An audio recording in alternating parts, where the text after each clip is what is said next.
राजन सिंह साहब, क्या पाकिस्तान हमारा अब दुश्मन नहीं रहा है? वो इतना कमजोर हो गया है, वो इतना बेकार हो गया है कि उसे दुश्मन मानना ही नहीं चाहिए।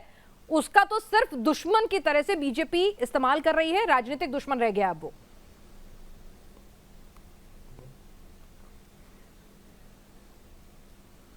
नहीं, आज जो डिबेट हो रहा है वो इस मुद्दे पे हो रहा है।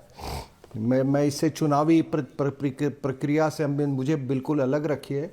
डिबेट हो रहा है कि कौन हमारा राजनीतिक दुश्मन है, कौन हमारा वैचारिक दुश्मन है, कौन हमारा सांस्कृतिक दुश्मन है।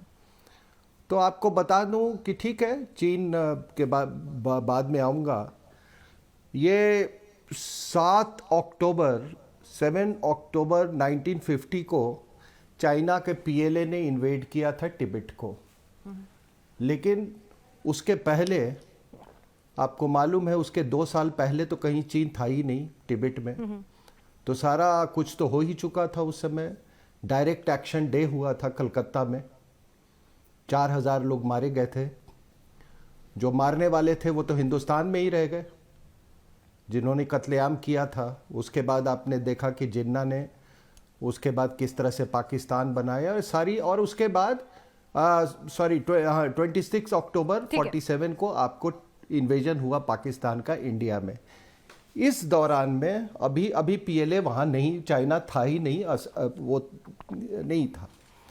तो जहाँ तक सांस्कृतिक और राजनीतिक दुश्मन का ये है, तो जिन्ना ने पाकिस्तान इसी उस पे मुद्दे पर मांगा था कि हम सांस्कृतिक रूप से हिंदू और मुसलमान बिल्कुल अलग है, हमारी तारीख अलग है, हमारा इतिहास अलग है, हमारे नायक और नायिकाएं अलग हैं, हमारा कैलेंडर अलग है, हमारी भाषा अलग है। ये पूरा स्टेटमेंट है, इसलिए हम एक साथ नहीं रह सकते हैं।